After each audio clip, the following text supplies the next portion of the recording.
मित्रों नमस्कार, मैं पंडित दिलीप तिवारी। आज हम लोग ऐसे विषय पर चर्चा करने वाले हैं जो कि हमारी पत्रिका में अगर किसी भी तरह से खराब है तो हमारी कुंडली में चाहे कितने भी अच्छे राजयोग हों या यूँ कह लीजिए कि सारे प्रबल राजयोग, सारे जितने भी अच्छे आप लोगों को किसी भी ज्योतिषी ने बताए होंगे, लेकिन यदि वो ग्रह खराब है तो आप ये मान लीजिए कि आपके सारे राजयोग मट्टी में मिल जाएंगे या यूँ कह लीजिए कि उन राजयोगों का आप लाभ नहीं उठा सकते। तो हमारी कुंडली में चाहे ग्रह कितने भी स्ट्रांग हों, कितने भी योग हों, लेकिन यदि हमारी कुंडली में वो ग्रह थोड़ा सही नहीं है, यूँ कह लीजिए कि अस्त है या यूँ कह लीजिए कि पीड़ित है, चाहे वो उच्च का ही क्यों ना हो या नीच का ही क्यों ना हो, लेकिन यदि वो अव्यवस्थित है, अर्थात अगर उच्च का है लेकिन अगर उस कुंडली के हिसाब से शुक्र की पोजीशन अच्छी नहीं है तो भी वो ग्रह अच्छे फल नहीं देगा। अर्थात हम लोग आज बात करने वाले हैं चंद्रमा ग्रह की कि चंद्रमा ग्रह जन्म पत्रिका में कहाँ कहाँ बैठेगा तो क्या क्या फल देगा। तो जो हमारे शिक्षार्थी हैं, ज्योतिष का ज्ञान रखते हैं या थोड़ा सीख रहे हैं, उनके लिए मैं आज कुछ चंद्रमा के संबंध में कुछ ऐसे अपने खुद के निजी अनुभव भी बताने वाला हूँ। वो शायद आपको कहीं किताब या पुस्तिका में ना मिले, लेकिन यदि आप उनको अपने जीवन के अमल में लाएंगे तो आप देखेंगे कि जो हमने अपना अनुभव दिया है वो काफ़ी हद तक सही होगा। तो मित्रों, आज हम बात करने वाले हैं चंद्रमा ग्रह की कि चंद्रमा ग्रह जन्म पत्रिका के 12 भाव में बैठकर क्या क्या फल देते हैं। ये आपको पता है, ये प्रथम भाव होता है। यहाँ पर नंबर तो कोई भी हो सकता है 1 से लेकर 12 तक का, लेकिन हम समझाने के उद्देश्य से आपको ये समझा रहे हैं कि चंद्रमा का ये प्रथम भाव में बैठा होगा। तो प्रथम भाव का तात्पर्य यहाँ एक नंबर ही नहीं, यहाँ पर कोई भी नंबर हो सकता है 1 से लेकर 12 तक का, लेकिन जो ये खाना होता है इसको हम प्रथम भाव कहते हैं। ये मैं उनके लिए बता रहा हूँ जो शायद ज्योतिष में नए आए हैं या सीखने वाले हैं, और जो लोग नहीं भी कुंडली के बारे में ज़्यादा जानते हैं, थोड़ा बहुत रुचि रखते हैं, मैं उनको बता रहा हूँ। इसको प्रथम भाव बोलते हैं, इसी प्रकार इसको द्वितीय भाव, इसको तृतीय भाव। और यहाँ पर चंद्रमा मान लीजिए हमने बैठा है तो आपका नंबर यहाँ पर कुछ भी हो सकता है, लेकिन भाव ये होगा।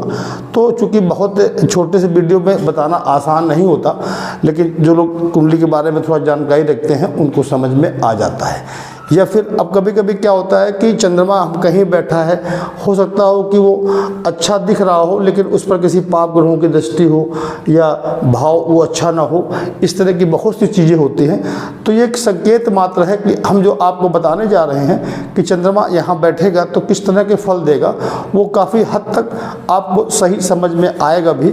खैर, तो और चूँकि और भी चीज़ों देखने के लिए और भी ग्रहों का अच्छा या खराब होना ज़रूरी है, तो लेकिन मैं चंद्रमा के संदर्भ में जो बताने जा रहा हूँ उसको आप थोड़ा सा ध्यान से देखिएगा।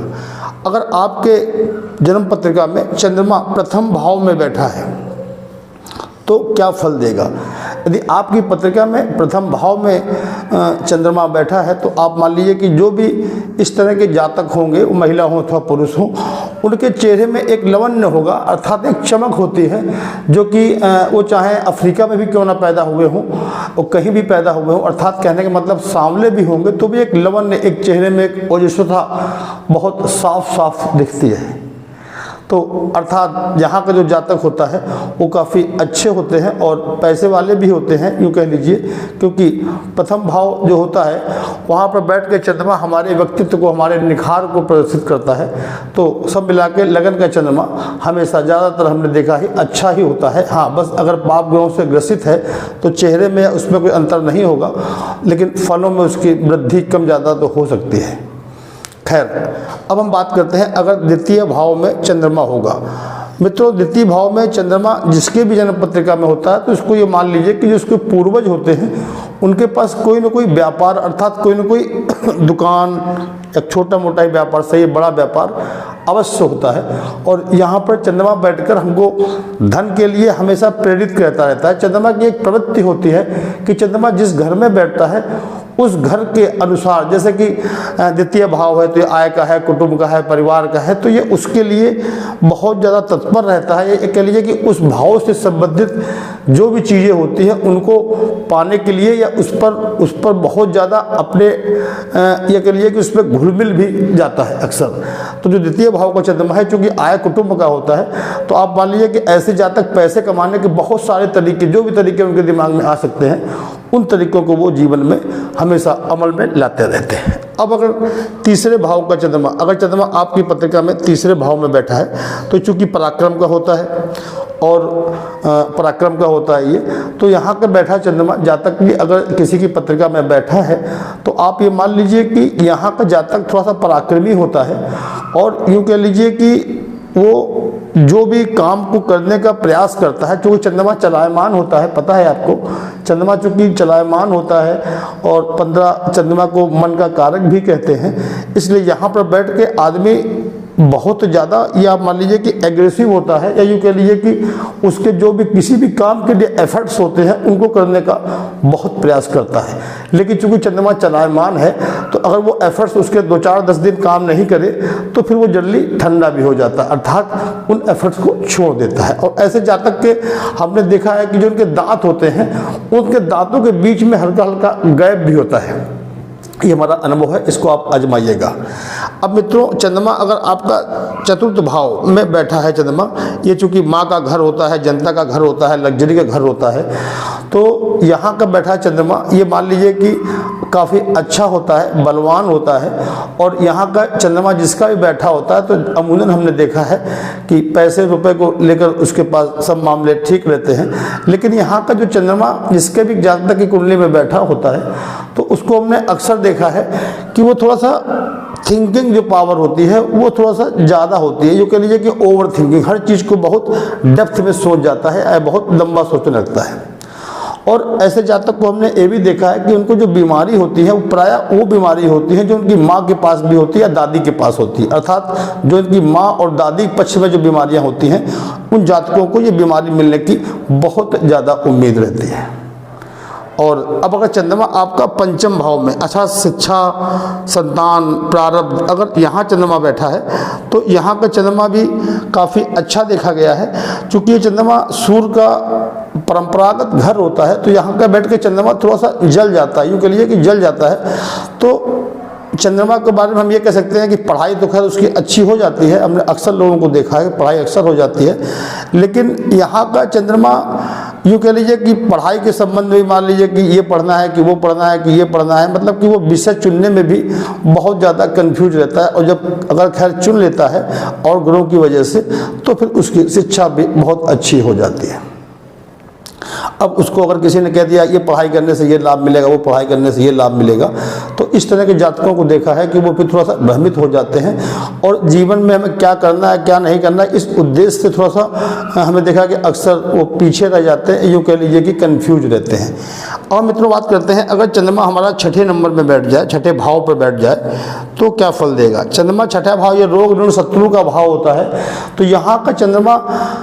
यूँ मान लीजिए कि जैसे आपके शत्रु बहुत परेशान कर रहे हैं और आप उनको कुछ कह नहीं पा रहे हैं, या अर्थात उनसे बदला नहीं ले पा रहे हैं, या उनका प्रतिकार नहीं कर पा रहे हैं, और इसी प्रकार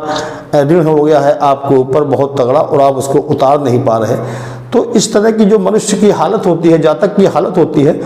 वो काफ़ी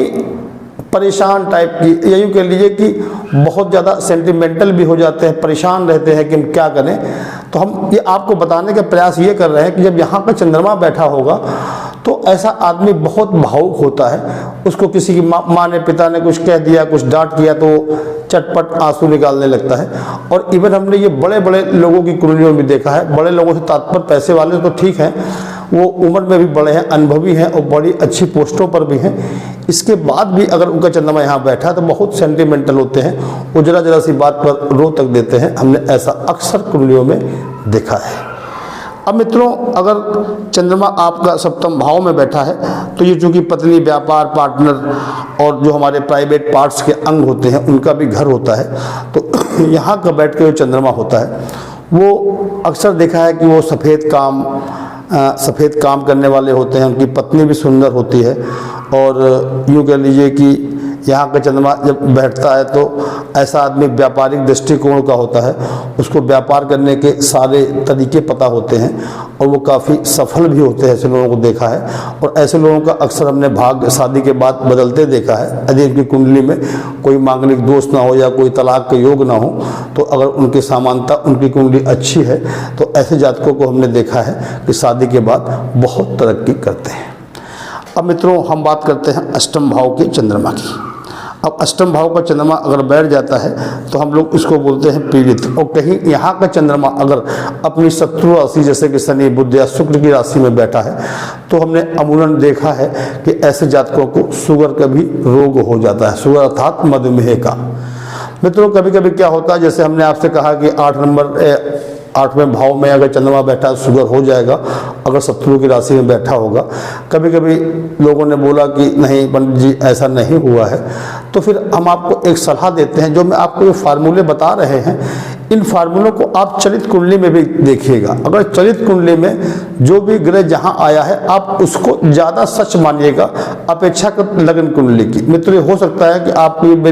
मेरी बात अटपटी लग रही हो, लेकिन आप जीवन के अगर आप शिक्षार्थी हैं, सीख रहे हैं, लोगों को बता रहे हैं, या अपना अनुभव है, तो मेरी बात को अवश्य मानिएगा कि आप चलित कुंडली में देखिएगा। अगर यहाँ का बैठा चंद्रमा यहाँ बैठा है शत्रु राशि में, और अगर चलित कुंडली में भी यहाँ बैठा है, तो आप लिख के ले लो कि 100% शुगर होगी, और वो शुगर उसके जेनेटिक होगी, जो कि उसके माँ के पक्ष से या पिता के पक्ष से जरूर होगी। क्योंकि मैं अपने निजी अनुभव बता रहा हूँ इन वीडियो के मार्फत से, मैं आपको कोई पुरानी किताबों की बातें नहीं बता रहा हूँ। तो आप इसको अमल करिएगा और देखिएगा और हमको कमेंट बॉक्स में इसके बारे में बताइएगा भी। अब मित्रों, अगर चंद्रमा आपका नवम भाव में बैठा है तो क्या फल देगा। नवम भाव का चंद्रमा देव स्थान होता है और कुछ पिता के भी घर कहे जाते हैं इसको, और देव स्थान होता है, भाग्य स्थान होता है। यहाँ का चंद्रमा अगर मजबूत है, हर हालत में मजबूत है, हर तरह से मजबूत है, तो आप ये मान लीजिए कि ऐसे लोग शिव के भक्त भी होते हैं और धार्मिक प्रवृत्ति के भी होते हैं, पूजा पाठ में भी बहुत ध्यान रखते हैं। लेकिन कभी कभी हमने देखा है कि यहाँ के जो चंद्रमा बैठे होते हैं, ऐसे लोग धर्म के नाम पर थोड़ा सा वहमी भी हो जाते हैं। अर्थात वो वहम, या यूँ कह लीजिए कि भगवान की जो पूजा करते हैं वो थोड़ा डर के पूजा करते हैं कि अमुक बात पर कहीं भगवान हमसे रुष्ट ना हो जाए या गलती हो जाए तो भगवान हमको दंड ना दे दे। इस तरह के हमने जातकों को देखा है। अब हम बात करते हैं दसम भाव में चंद्रमा। अगर दसम भाव में चंद्रमा बैठा है आपका, ये हमारा जो कि कर्म क्षेत्र होता है, और कर्म क्षेत्र होता है हमारा, एक कर्म का मेन आप मान लीजिए कि कर्म प्रधान है। कुछ लोग इसको व्यवसाय भी जोड़ लेते हैं कि हम जो व्यवसाय करते हैं वो इसी, क्योंकि कर्म का भाव होता है, तो कर्म हम क्या करेंगे, किस संबंध में करेंगे, किस तरह कर्म करेंगे। तो चूंकि ये देखा जाता है यहाँ चंद्रमा बैठा होता है, चूंकि ये परंपरागत रूप से शनि का घर है, यहाँ पर चंद्रमा आदमी को बहुत विद्वान अकलमंद तो बनाता है, लेकिन चूंकि शनि का घर है तो बहुत ज़्यादा डर के रहता है। अगर मित्रों हमारी एक पर्सनल एक जो हमारा ओपिनियन है, जिनका जिनका चंद्रमा यहाँ बैठा था और वो परेशान थे काम धाम को लेकर या स्वास्थ्य को लेकर, तो उनको हमने एक तरीका बताया कि आप लोग नीले और काले कपड़े कदापि ना पहने, और हो सके तो रात में दूध का त्याग कर दें, अर्थात चंद्रमा को मजबूत ना करें। चंद्रमा के संबंधित जो भी चीज़ें होती हैं उनका परित्याग कर दें। तो जिन जिन लोगों ने इस फैक्टर को अपनाया, तो आप ये मान लीजिए कि उनके जीवन में सुख समृद्धि की जो तादाद थी वो काफ़ी हद तक आगे तक बढ़ गई। तो चंद्रमा का यहाँ बताया, तो हमने कहा कि एक तो ये हो गया, और दूसरा जो भी नीले और काले कपड़े थे, अर्थात चूंकि चंद्रमा शनि से, राहु से सबसे अधिक डरता है, यूँ कह लीजिए कि भयग्रस्त रहता है, या यूँ कह लीजिए सबसे अधिक प्रभावित होता है, तो उसके लिए भी हमने कहा कि नीले और काले कपड़ों का बिल्कुल परित्याग कर दें। और यही सेम पोजीशन हम आपको बताने जा रहे हैं 10 नंबर जो 11वां भाव होता है, अगर चंद्रमा यहाँ बैठा होता है तो उसके साथ भी कुछ ऐसे ही घटता है जो हमने आपको 10 अर्थात 10वें भाव के बारे में जो बताया, वो लगभग आप मिला जुला असर 11वें भाव में भी मान लें। अब अगर यहाँ का चंद्रमा हमने देखा है कि अगर शत्रु राशि में बैठा है तो उसके पुत्रियाँ अधिक होती हैं और पुत्र कम होते हैं, और अगर वही मित्र राशि में बैठे हैं तो हमने अक्सर ये भी देखा कि उनके पुत्र अधिक होते हैं और पुत्रियां कम होती हैं। अब मित्रों हम बात करते हैं आखिरी भाव की, 12वें भाव की। अगर चंद्रमा हमारे द्वादश भाव 12वें भाव में बैठा है तो ऐसे लोगों को हमने वहमी देखा है, बहुत ज़्यादा वहमी देखा है, बहुत ज़्यादा ओवर थिंकर देखा है कि वो इस चीज़ को बहुत ज़्यादा आगे तक सोच जाते हैं। इसकी वजह से वो परेशान होते हैं, अपने रिश्ते भी खराब कर लेते हैं। हम सब मिला के जो हमारा अपना अनुभव रहा है, 12वें भाव का चंद्रमा जिसका भी होता है वो कितना भी सक्षम हो, उसका अगर थोड़ा सा भाग खराब है तो उसकी जीवन की पूरी बाट ही लग जाती है। अगर थोड़ा भाग्य ठीक है या और चीज़ें ठीक हैं तो हम कह सकते हैं कि ठीक है, लेकिन यहाँ का 12वां भाव का जो चंद्रमा हमने अपने अनुभव में देखा कि बहुत अच्छा नहीं देखा। वो किसी भी राशि में हो, शत्रु हो, मित्र राशि किसी में भी हो, वो इतना वहमी होता है, हर चीज़ में डरता है, हर चीज़ में हर आदमी के ऊपर शक करने का भी प्रयास करता है। अगर कहीं आपकी या आपके किसी मिलने वाले कुंडली में इस तरह का चंद्रमा बैठा है और कहीं अगर चंद्रमा या आपका पाप पीड़ित हो गया, अर्थात राहु, शनि या केतु के साथ या शनि के साथ बैठ गया है, तो आप मान लें कि ऐसे लोगों को हमने अक्सर आत्महत्या करते हुए भी देखा है, क्योंकि वो लोग बहुत ज़्यादा डिप्रेशन का शिकार भी हो जाते हैं। चंद्रमा मजबूत है, अपने मित्र राशि में बैठा है और बृहस्पति की, सूर्य की भी मैं कह रहा हूँ, और बृहस्पति ग्रह अर्थात जो सौम्य ग्रह मित्रगण की अगर दृष्टियाँ हैं तो थोड़ा संभल के रहता है। लेकिन अगर कहीं अकेला है या पाप कर्तरी योग में बैठा है, पाप कर्तरी योग के बारे में पता ही होगा, चंद्रमा के पहले और चंद्रमा के बाद वाले भाव में कोई पापी ग्रह या क्रूर ग्रह बैठे हों तो भी पोजीशन खराब होती है। अगर इस तरह के किसी का चंद्रमा है तो हमारी राय ये है कि चंद्रमा कुछ राहु की चीज़ है, जैसे कि जौ हो गया, उन जौ को ले लीजिए और दूध में धोकर बहते पानी में बुधवार शनिवार को बहाएं। आप इसके संबंध में हमारा एक वीडियो भी हमारे इसमें पड़ा है, आप हमारे चैनल में जाकर लाइव सेशन में देखिएगा राहु का उपाय, उसमें हमने डाल रखा है लाइव करके कि बहुत लोग इस पर पूछते थे कैसे करें कैसे न करें, थोड़ा भूल जाते थे, तो उनको हमने ये उपाय बताया है। मित्रों हमारा ये वीडियो आपको कैसा लगा हमको आप कमेंट में बताएं, जो कि मेरा अनुभव है। हो सकता है कुछ लोगों को ऐसा लगे कि जो किताबों में लिखा होता है वो तो कुछ बातें नहीं बताएं, लेकिन जो शिक्षार्थी है थोड़ा बहुत इंटरेस्ट खुलने में लेते हैं, वो लोग हमारे इन फार्मूलों को देखिएगा, हमको बताइएगा कि हमने कैसा वीडियो बनाया, और जो इसकी तरह के जानने वाले लोग हैं उनको हमारा वीडियो शेयर भी करिएगा। नमस्कार।